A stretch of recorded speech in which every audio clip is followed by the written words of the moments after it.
पश्चिम बंगाल में 15 साल के बाद सत्ता परिवर्तन हो गया है और बीजेपी सरकार के शपथ ग्रहण की तारीख भी फाइनल हो गई है। 9 मई को बीजेपी सरकार का शपथ ग्रहण समारोह हो सकता है।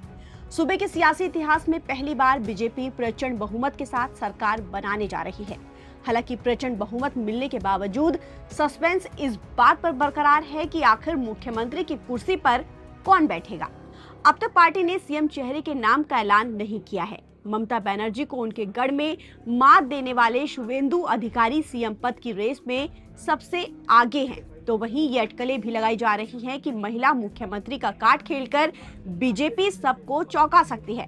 इस बीच समाजवादी पार्टी के मुखिया अखिलेश यादव ने बीजेपी को सलाह देकर ये बताया कि उसे किस महिला को राज्य का मुख्यमंत्री बनाना चाहिए।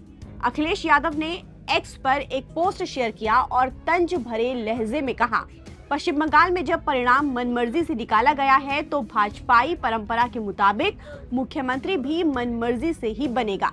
इस पोस्ट में उन्होंने शुवेंदु अधिकारी, दिलीप घोष, रूपा गांगुली और अग्निमित्रा पोल की फोटो भी शेयर की है। चलिए अब बात करते हैं उनकी, जिनके नाम की चर्चा बंगाल में सीएम के तौर पर हो रही है। बीजेपी पश्चिम बंगाल में महिला मुख्यमंत्री का कार्ड खेलती है तो अग्निमित्रा पोल बड़ी दावेदार हो सकती हैं। पश्चिम बंगाल की आसनसोल दक्षिण विधानसभा सीट से अग्निमित्रा पोल ने तृणमूल कांग्रेस के तापस बनर्जी को 40,839 वोटों से शिकस्त देकर अपनी सीट बरकरार रखी। पोल को 1,19,582 वोट मिले, जबकि बनर्जी को 78,743 वोट मिले। साल 2019 में बीजेपी में शामिल होने के बाद वो पार्टी की महिला मोर्चा की प्रमुख बन गई थी।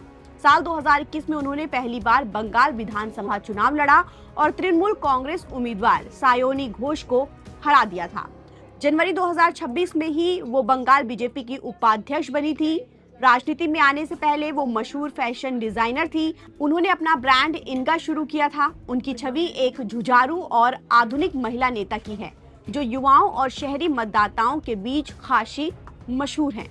तो वहीं रूपा गांगुली के नाम की भी बंगाल सीएम पद के लिए चर्चा हो रही है। रूपा गांगुली को बीजेपी का दामन थामे तकरीबन 10 साल होने वाले हैं। वो इस बार सोनारपुर दक्षिण सीट से मैदान में थी, जहां उन्होंने टीएमसी प्रत्याशी अरुंधति मैत्रा को 35,000 से ज्यादा मतों के अंतर से शिकस्त दी है। खास बात यह कि ये बीआर चोपड़ा के टीवी सीरियल महाभारत में द्रौपदी का किरदार निभाकर पॉपुलर हुई थी। वो साल 2016 से 2022 तक राज्यसभा सांसद भी रही हैं। खबरें हैं कि बंगाल में सीएम चुनने के लिए बीजेपी में जल्द ही बैठकों का दौर शुरू होने जा रहा है। मीडिया रिपोर्ट्स में कहा जा रहा है कि प्रधानमंत्री नरेंद्र मोदी, केंद्रीय गृह मंत्री अमित शाह समेत कई बड़े नाम 1 या 2 दिन में बैठक कर सकते हैं। साथ ही ये भी कहा जा रहा है कि भवानीपुर और नंदीग्राम में जीत का परचम लहराने वाले शुवेंदु अधिकारी दिल्ली तलब किए जा सकते हैं। शुवेंदु अधिकारी के अलावा सीएम की दौड़ में बीजेपी के प्रदेश अध्यक्ष शम्मिक भट्टाचार्य, पूर्व प्रदेश प्रमुख दिलीप घोष और आरएसएस के बड़े चेहरे उत्पल महाराज का नाम भी हो सकता है। वैसे तो बंगाल की राजनीति में हमेशा से महिला शक्ति के इर्द गिर्द घूमती रही है।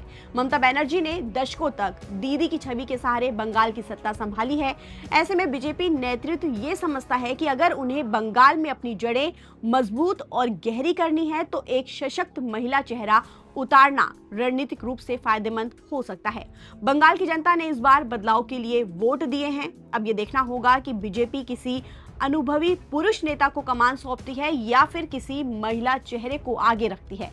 9 मई को होने वाला शपथ ग्रहण समारोह न केवल एक नई सरकार का आगाज होगा, बल्कि बीजेपी के भविष्य की राजनीति की दिशा भी तय करेगा। शुवेंदु का अनुभव या अग्निमित्रा रूपा की महिला शक्ति, फैसला दिल्ली दरबार को करना है। लेकिन बंगाल की जनता की नजरें अब राजभवन पर टिकी हैं।